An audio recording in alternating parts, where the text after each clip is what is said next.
हाँ, hello student. हम लोग आज बेटा काइनेटिक थ्योरी ऑफ गैसेस के सीरीज़ में आज सीरियल 2 का कुछ न्यूमेरिकल्स हम लोग सॉल्व कर रहे हैं बेटा। इसको हम लोग, ये कम्पिटिटिव एग्जाम है, उसको हम लोग देखते हैं बेटा कैसे सॉल्व किया हमने।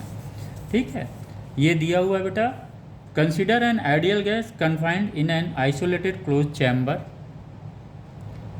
as the gas undergoes an adiabatic expansion. Very good. The average time of collision between molecules increased as, average time जो कह रहा है बेटा, टी एवरेज कह रहा है, वो इंक्रीज होके कितना पे चला जा रहा है, volume to the power q, ये इन्होंने बोला हुआ। ठीक, where we is the volume of the gas, the value of q is. अब देखिए बेटा, उस सब क्वेश्चंस को लगाते ऑप्शन उसने दिया वैल्यू का क्या होगा। खैर वो ऑप्शन अलग चीज़ है, आगे हम कॉन्सेप्ट तो समझ लें।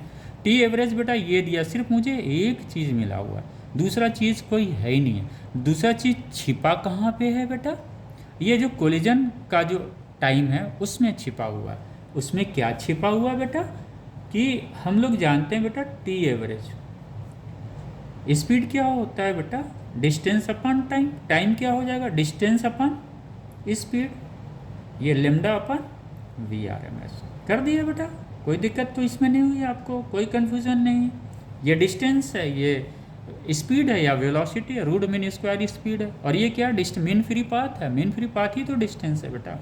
अब हमें ये पता चल गया, टी एवरेज इन्होंने ये दिया हुआ था बेटा। टी एवरेज हमने एक खाका खींच लिया कि टी एवरेज है क्या, चूँकि कोलिजन हम लोग पहली बार पढ़ा रहे हैं। उसमें कोलिजन हमने कहाँ पढ़ा हुआ था, गैस मॉलिक्यूल्स में ही हम लोगों ने पढ़ा हुआ था, काइनेटिक थ्योरी ऑफ गैसेज में पढ़ा हुआ था। बाकी तो कोलिजन हम लोग पढ़ेंगे मैकेनिक्स में पढ़ेंगे, तो वो एक अलग चीज़ हो गया। लेकिन यहाँ पे जो गैस दिया हुआ है, गैस दिया हो, कोलिजन दिया हो, गैस दिया हो, कोलिजन दिया हो, इसका मतलब क्या बात कर रहा है, बात कर रहा है simple mean free path related with the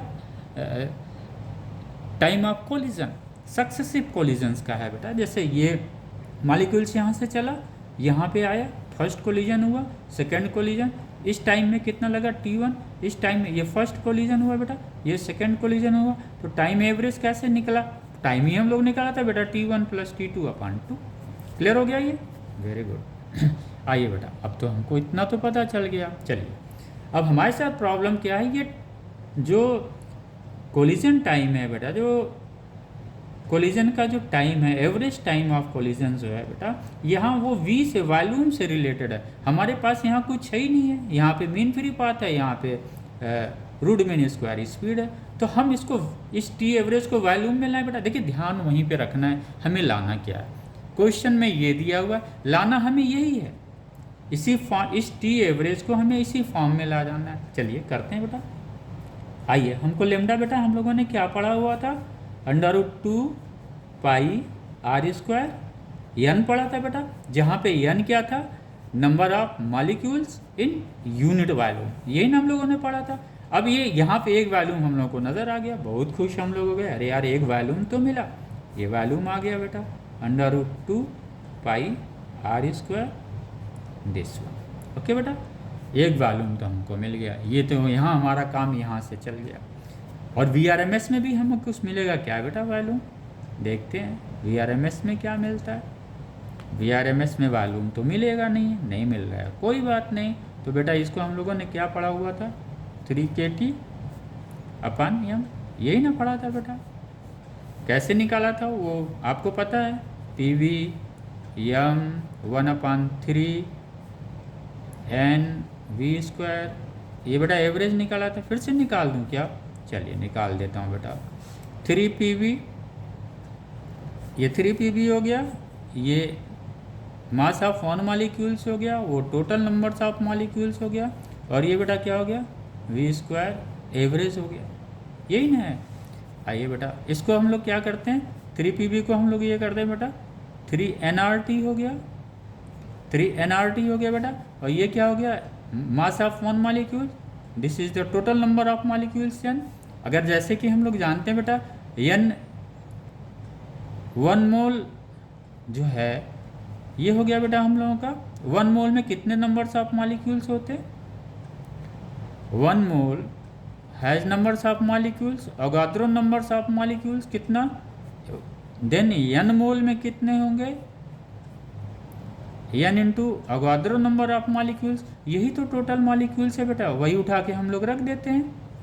ये चीज़ें हम लोगों ने बेटा यहाँ पे 3nRT upon mass of one molecule, total number of molecules बेटा कितना था n into Avogadro number, n से n कट गया बेटा। जैसा कि हम लोग जानते हैं R अपॉन n क्या हो जाता है, KT हो जाता है। इट मीन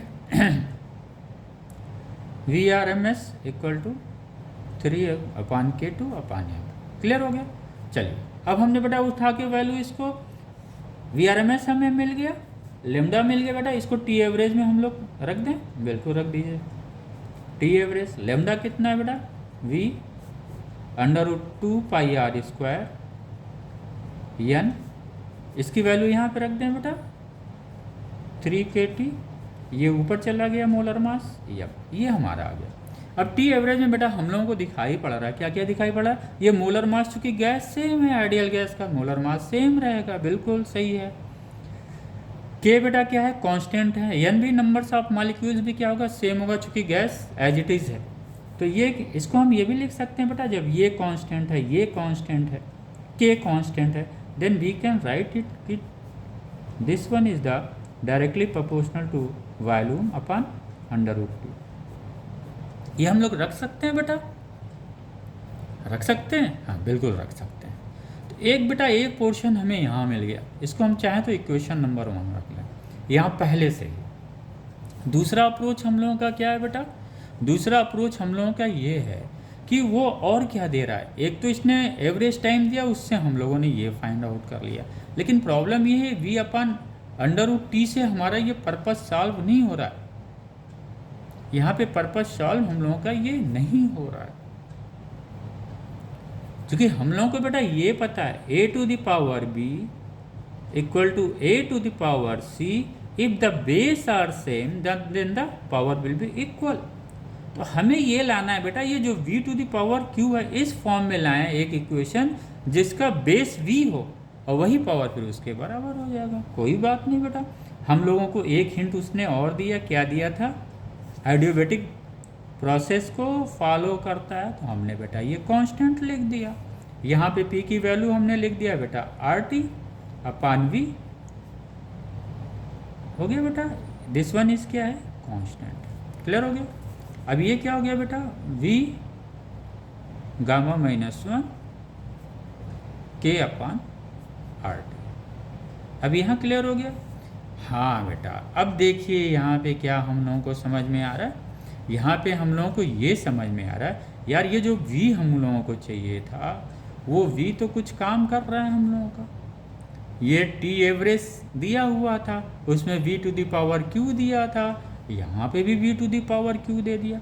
लेकिन समस्या क्या है बेटा, T average directly proportional to the V⁴ temperature है, यहाँ पे ये है, इसके द्वारा ही हम लोगों ने ये निकाला।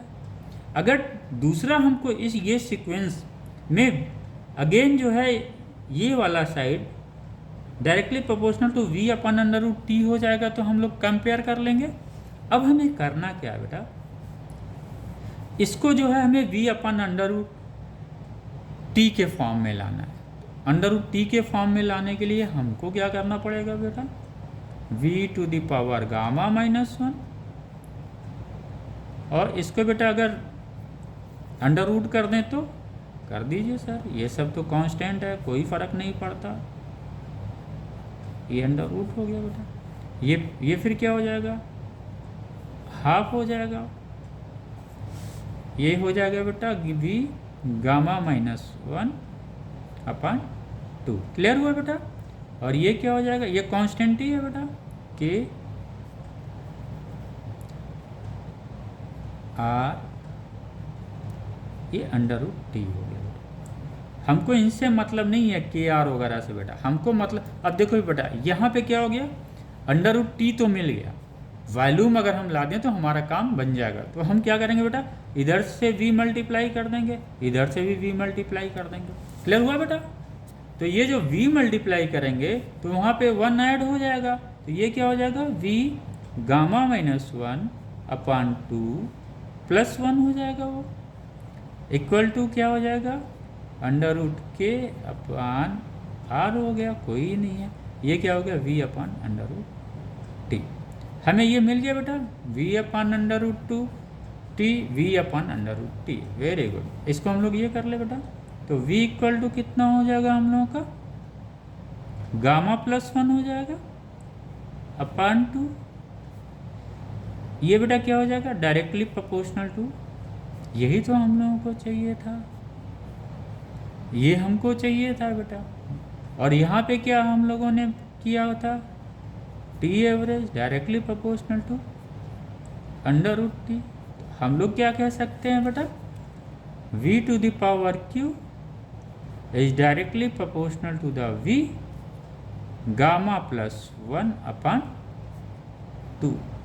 अब ये बेस बेटा क्या है, वॉल्यूम का सेम है, तो पावर क्या होगा, इक्वल होगा। It means q equal to gamma plus 1 upon 2।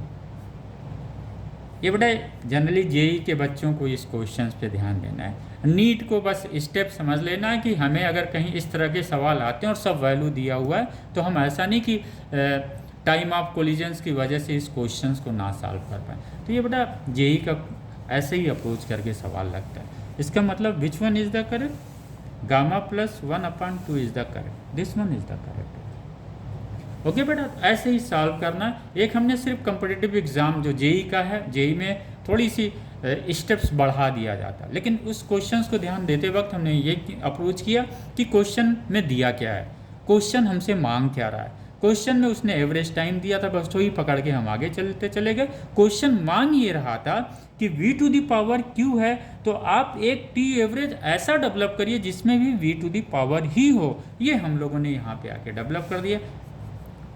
यानी एक स्टेप क्या था, टी एवरेज दिया था जिसका v to the power q था, हमें इसी से ही एक और निकालना था जिसकी भी power v to the power q हो, जिसकी लिए हमने ये आपका pv to the power gamma equal to constant, जो हमने एडियाबेटिक प्रोसेस में जो इक्वेशंस था वो अप्लाई करके वो हमने प्राप्त कर लिया, और दिस वन इक्वल करके हमने, ओके बेटा क्लियर हो गया। ऐसे ही सवाल अभी बहुत सारे अच्छे अच्छे सवाल हैं हम लोग लगाएंगे और आपको अच्छा भी लगेगा। एक सवाल और हम बेटा थोड़ा सा मैथ का है, हल्का सा मैथ है जो हम लोगों ने हाई स्कूल में पढ़ा हुआ, सिर्फ मैं डिस्कस कर रहा हूँ, लगाऊंगा, आप लोग लगाइएगा, मैं फिर आपको बताऊंगा। आउटलाइन मैं खींच दे रहा हूँ बेटा, ये भी बेटा जेई मेन 2016 का है, तो हम एक आउटलाइन क्वेश्चन हम पढ़ते हैं, हम एलाबोरेट भी एनालिसिस भी करेंगे और फिर आप बताइएगा कैसे होगा। ओके कोशिश करिएगा, फिर हम लोग अगला जो सेशन होगा उसमें इस क्वेश्चंस को हम लोग लेंगे। ये क्या कह रहा है, mu mole of an ideal gas undergoes a process A to B. ये कह रहे हैं म्यू मोल का कोई आइडियल गैस है जो इस प्रोसेस में, वो इस प्रोसेस के तहत वो दिखाया गया है फिगर में। The maximum temperature of the gas during the process will B. ये क्या कह रहे हैं, एक एडियाबेटिक प्रोसेस है, तो एडियाबेटिक प्रोसेस में तो हम लोग का कॉन्सेप्ट बेटा एकदम क्लियर रहता है, उसमें कहीं हम लोग कंफ्यूज ही नहीं रहते हैं।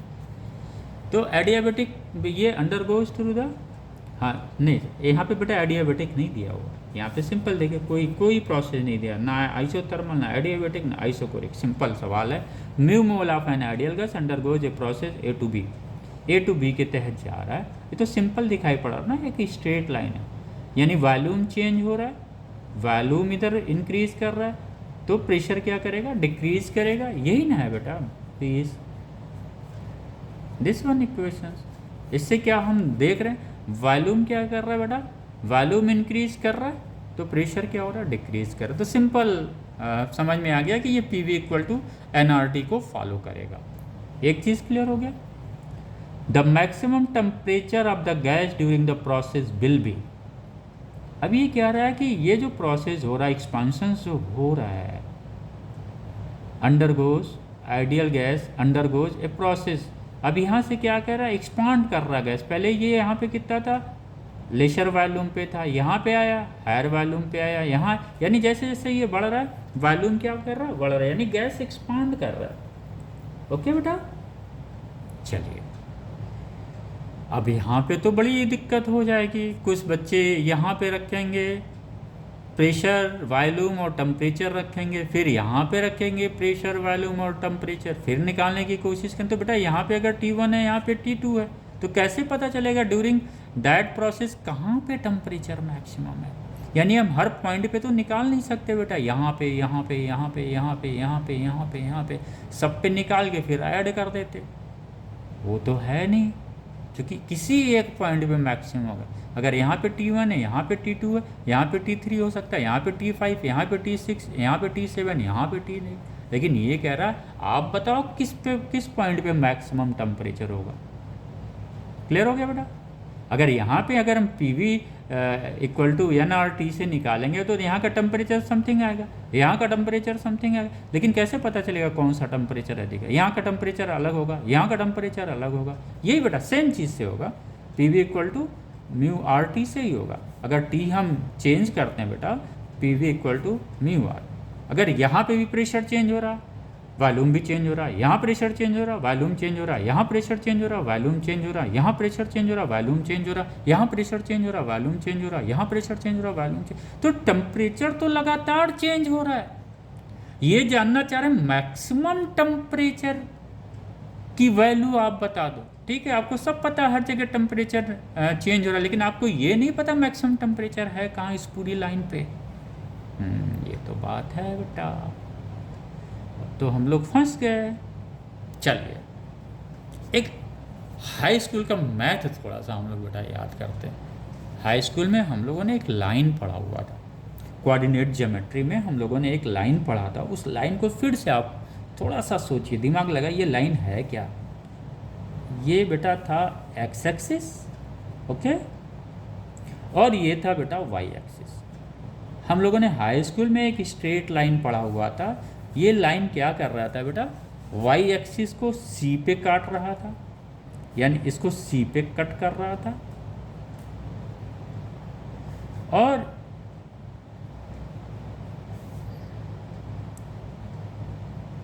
दिस ये हम लोगों ने एक इक्वेशंस पढ़ा हुआ था, और इस इक्वेशंस में अगर ये एंगल थीटा है, एक्स एक्सिस से एंटी क्लॉकवाइज में एंगल को हम मेजर कर रहे हैं बेटा, किस डायरेक्शन में? एंटी क्लॉक, जो हम लोगों ने बात किया था। तो ये बेटा जो इक्वेशंस मिलता था हमें वाई एक्स एक्सिस और वाई एक्सिस पे जो स्ट्रेट लाइन इक्वेशंस था, इसकी हम लोग क्या पढ़ते थे बेटा? Y equal to M X plus C. क्या पढ़ते थे बेटा? Y equal to M X plus C, straight line में पढ़ते थे। अब यहाँ पे आएगा सर ये एम क्या है? एम बेटा हम लोगों ने क्या पढ़ा था? एम पढ़ा था टेन थीटा, एम पढ़ा था टेन थीटा, और यही टेन थीटा क्या था बेटा? D Y D x, rate of change in Y with respect to x, change in Y with respect to x, यही ना कल हम लोगों ने डिस्कस किया था। तो एम इक्वल टू क्या बेटा? Tan theta, it is the slope of the line, slope of the straight line. D y, इसी को हम लोग क्या बोलते हैं बेटा? डी वाई डी आई एक्स। आइए एक चीज़ और हम आपको यहीं पे क्लियर कर दे रहे हैं। अगर ये बेटा डी वाई डी एक्स है, दिस वन, ये एक्स है, ये वाई एक्सिस है। हमने बोला ये टेन थीटा जो है, आपने कहा sir D Y D X, ये change in Y with respect to x, change in Y with respect to X. Yes, theta की वैल्यू, किस थीटा की वैल्यू पे डी वाई डी एक्स जो स्लोप है वो सबसे अधिक होगा? अगर बेटा ये आपका स्लोप, अगर हम थीटा देखें बेटा, अगर ये थीटा इस वाई एक्सिस पे पैरेलल है, पैरेलल है, तो इनके और इनके बीच की एंगल क्या होगा? अगर ये बेटा है, ये तो ये बेटा है, ये बेटा है, तो ये इनके और इनके डायरेक्शन सेम है बेटा, एक्स एक्सिस का डायरेक्शन, और ये आपका उसका दोनों सेम है, तो इसके बीच की एंगल कितनी होगी बेटा? जीरो होगी। यानी सपोज कोई ऐसे कर्व है, अब उसका जो अगर स्ट्रेट लाइन हम खींचते हैं किसके? Parallel to the x axis, parallel to the x axis जो लाइन हम स्लोप खींचेंगे बेटा, उसके और इसके बीच की एंगल कितनी हो जाएगी? जीरो हो जाएगी। यानी डी वाई डी एक्स क्या है? टेन थीटा, वो मैक्सिमम तब होगा जब थीटा इक्वल टू जीरो हो गया। It means d Y D x equal to zero. नहीं समझ में आया बेटा? मेरा ये कहने का मतलब है, ये जो dy dx change of y with respect to x maximum कब होगा बेटा? मैक्सिमम कब होगा? जब इसकी वैल्यू 0 हो जाएगी। यही ना पढ़ा गया बेटा। tan थीटा इक्वल टू क्या था? dy dx। For the maxima क्या होगा? dy dx equal to 0। यानी ये जो है एंगल जो बनेगा x एक्सिस से उस लाइन का, वो कितना हो जाएगा? 0 हो जाएगा। तो यही मैक्सिमा पॉइंट आ जाता है बेटा। तो ये मैक्सिमा पे ये है सवाल। वो dy dx जब 0 हो जाता है तो यानी स्लोप जो होता है बेटा वो मैक्सिमा पे जाता है। यही मैक्सिमम टेम्परेचर आपका यहाँ से निकलेगा। लेकिन सर आपने बताया क्या है मुझे? हम लोगों को तो समझ में नहीं आ रहा बेटा। वही मैंने y equal to M X plus C बताया। सेम चीज़ आपको भी यहाँ पे यूज़ करना, चूँकि आपके पास क्या है? आइए बेटा, ये एक्स एक्सिस की जगह आपके पास क्या है बेटा? ये वॉल्यूम है, और वाई एक्सिस की जगह आपका क्या है बेटा? प्रेशर है। अगर हम इस पर इक्वेशन बनाएंगे बेटा, तो इक्वेशन तो हमारा क्या आएगा? ये हमारा आ गया। अगर हम बेटा इसको एक इक्वेशन सी बनाते हैं सपोज, चूँकि ऐसे लाइन जा नहीं रहा है, ये लाइन कैसे जा रहा है बेटा? ऐसे जा रहा है।